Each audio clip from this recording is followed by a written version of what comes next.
सबसे पहले मैं सुमित जी को, उनके साथियों को और उन सबसे ज्यादा आप सब लोगों को इस बात के लिए बधाई देना चाहता हूं कि इतने मुश्किल दौर में, एक ऐसे वक्त में जब हमारे हकूक पर हमला हो रहा है, एक ऐसे वक्त में जब हमें नहीं पता कि संविधान का राज कब तक रहेगा और कब इसके ऊपर हिंदू राष्ट्र का झंडा लगा दिया जाएगा, जब नहीं पता कि भारत के यूनिवर्सिटीज, विश्वविद्यालय कब प्राइवेट हाथों में नीलाम कर दिए जाएंगे, जब नहीं पता कि देश की अदालतें अपने फैसलों का अख्तियार, अपना रुख कब बदल लेंगी, जब नहीं पता कि इस देश का पुलिस बल आने वाले दिनों में कैसे काम करेगा, और इन सबसे ज्यादा जब नहीं पता कि हमारी चुनी हुई सरकारें हमारे अरमानों के बारे में क्या सोचेंगी, ऐसे वक्त में अगर हजारों हजार की तादाद में दूर दूर से, बंबई से, मध्य प्रदेश से, महाराष्ट्र के अलग अलग हिस्सों से यहाँ आए हैं, तो ये बड़ी हिम्मत का काम है। बहुत जोखिम के दौर में आप यहाँ जमा हुए हैं, इसके लिए मैं आप सब लोगों को बधाई देना चाहता हूँ। सवाल है कि आज जो दौर है, जिस दौर में हम सब इकट्ठे हुए हैं, यहाँ मंच पर बहुत सारे लोग हैं, देश के दिग्गज वकील हैं, हिंदुस्तान की सबसे बड़ी यूनिवर्सिटी का एक दिग्गज अध्यापक है, जो आएगा तो आपको बताएगा कि कैसे न्यू एजुकेशन पॉलिसी के नाम पर हमारे और आपके हाथ से पढ़ाई लिखाई का हक छीना जाने वाला है। हम और आप अपने हकों के बारे में केवल और केवल तब बात कर सकते हैं जब हम कहें कि शिक्षित होने का अधिकार हमसे कोई नहीं छीन सकता। बाबा साहब ने कहा था कि शिक्षित हो, संगठित हो और संघर्ष करो। उनके नारे का पहला हिस्सा था शिक्षित हो, लेकिन सबसे ज्यादा हमला आज की तारीख में हमारी शिक्षा पर बोला जा रहा है। मैं कम शब्दों में आपके सामने बताना चाहता हूं कि कैसे ये अधिकार हमसे छीना जा रहा है। इलाहाबाद यूनिवर्सिटी में छात्र आंदोलन पर है, एक साथ 400% सीट बढ़ा दी गई। इस देश की प्राइवेट यूनिवर्सिटीज की फीस लाखों में है। आपको पता है कि अगर एमटी यूनिवर्सिटी में आप पढ़ते हैं, अगर शारदा यूनिवर्सिटी में आप पढ़ते हैं, अगर गंगोटिया यूनिवर्सिटी में आप पढ़ते हैं, आपके बच्चे पढ़ते हैं, तो बीए की फीस, अगर आप बीए की डिग्री लेंगे तो आपको 20 लाख रुपए कम से कम खर्च करना पड़ेगा। कम से कम 20 लाख रुपए खर्च करना पड़ेगा।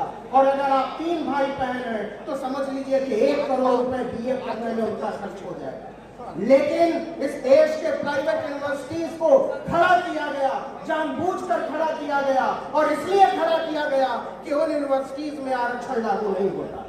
इसलिए खड़ा किया गया कि बताया जा सके कि इस देश के दलितों, इस देश के पिछड़ों, इस देश के पसमानदा, इस देश के पिछड़े हुए लोगों, तुम्हारा काम पढ़ाई लिखाई करना नहीं है, तुम्हारा काम झूठे बर्तन मांजना है, तुम्हारा काम फोकट में हजामत बनाना है, तुम्हारा काम बर्तन धोना है, तुम्हारा काम लोहा कूटना है, तुम्हारा काम अदालतों में फैसला सुनाना नहीं है।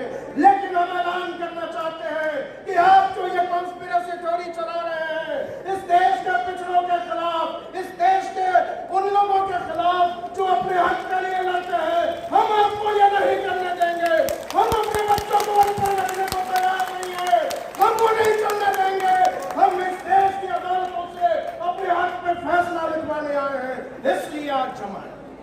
इस देश के यूनिवर्सिटीज को बैकडोर से प्राइवेट बनाया जा रहा है। हर एक यूनिवर्सिटी में आदरणीय लक्ष्मण जी बैठे हुए हैं, वो आएंगे तो बताएंगे आपको कि कैसे हर यूनिवर्सिटी पर दबाव बनाया जा रहा है कि आप सेल्फ स्पॉन्सर्ड कोर्सेज चलाइए।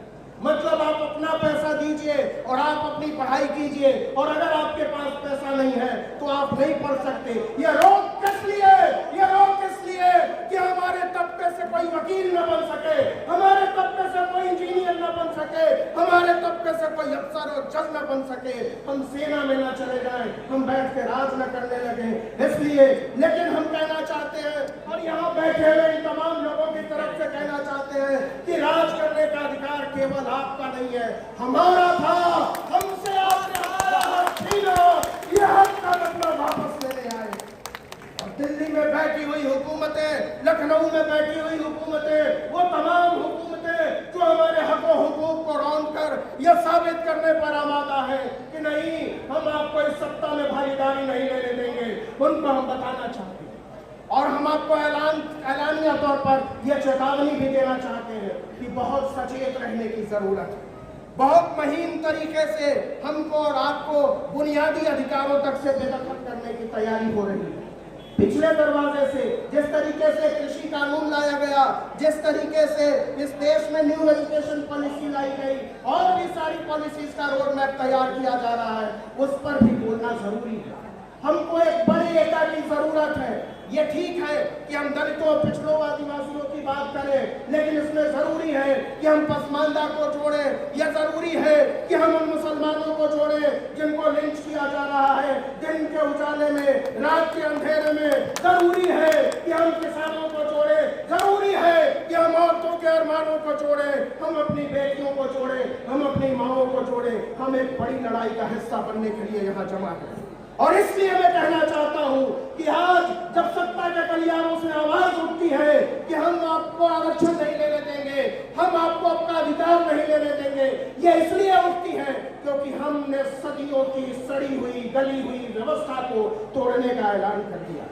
यह व्यवस्था टूटेगी, आज नहीं तो कल टूटेगी, कल नहीं तो परसों टूटेगी। हम नहीं तोड़ पाएंगे तो हमारी आने वाली नस्लें तोड़ेंगी, लेकिन यह व्यवस्था टूटेगी। और हम ऐलान करना चाहते हैं इस विशाल मंच से, इस आदरणीय मंच से, आप लोगों की मौजूदगी में कि हमारे लिए जो खतरे पैदा किए गए हैं, हमारे लिए जो दीवारें उठाई गई हैं, हमारे रास्ते में जो कांटे बिछाए गए हैं, हम उन कांटों और अंगारों पर चलने के तैयार हैं। हम चलेंगे, बताएंगे आपको, यहाँ की सड़क से लेकर दिल्ली की संसद तक कूच करेंगे। और हम चेतावनी देना चाहते हैं कि आप जो बातें करते हैं, आप जो इशारों में कहते हैं, हम उसको समझते हैं, हम उसको समझते हैं।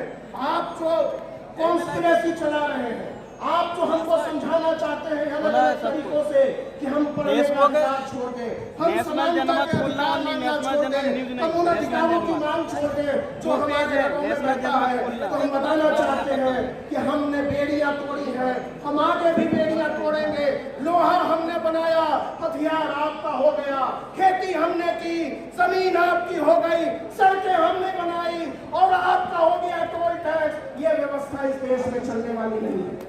और ये सारी व्यवस्थाएं सिर्फ इसलिए तोड़ी जा रही है क्योंकि हम और आप कल को अपना अधिकार मांगना बंद कर देंगे। लेकिन हम कहना चाहते हैं और बहुत साफ तरीके से कहना चाहते हैं, बहुत छोटी सी समझ के साथ कहना चाहते हैं कि इस व्यवस्था की जड़ताओं को तोड़ना होगा। इस व्यवस्था की जड़ताओं को इसलिए भी तोड़ना होगा, केवल इसलिए नहीं, ये केवल एक नौकरी का सवाल नहीं है बाबूजी, ये केवल पढ़ाई लिखाई एक डिग्री का सवाल नहीं है साहब, ये हमारी अस्मिता का सवाल है, ये हमारे अस्तित्व का सवाल है, ये बुनियादी स्वतंत्रता की उन अवधारणाओं का सवाल है जिसके लिए बाबा साहब अम्बेडकर ने हमको संविधान नाम का एक पवित्र ग्रंथ दिया। हम ऐलान करना चाहते हैं कि संविधान से पवित्र किताब इस संसार में कोई नहीं है। हम मरते दम तक इस देश में संविधान का राज कायम रखेंगे। हम कहना चाहते हैं कि चाहे जो हो जाए, लेकिन आप हिंदू राष्ट्र बनाने का अगर सपना देख रहे हो तो बेहतर होगा आज आप ये सपना देखना छोड़ दो, क्योंकि आप ठगे जाओगे।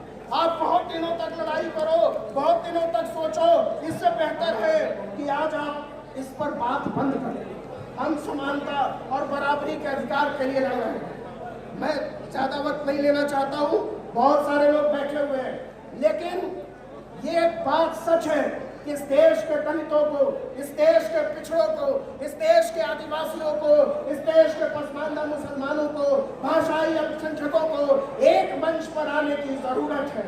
हमको एक बड़ी छतरी बनाने की जरूरत है। हमको उन लोगों को साथ लाने की जरूरत है जो हमारे साथ खाने को तैयार तो है, लेकिन किसी वजह से उनका रास्ता रुक जाता है।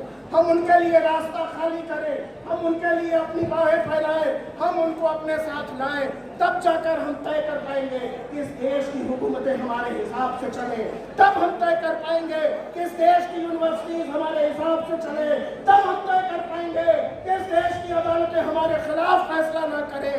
तब हम तय कर पाएंगे कि हम और आप अपनी अस्मिता और अस्तित्व के साथ, गौरव के साथ खड़े हो सकें। अंत में मैं केवल इतना कहना चाहता हूँ कि जब हम जमीन के सबसे निचले पायदान पर खड़े होकर ये बात करना चाहते हैं और ये बात कर रहे हैं, डंडे की चोट पर कर रहे हैं, तो इस देश के बादशाहों को डर लगना चाहिए। इस देश के बादशाह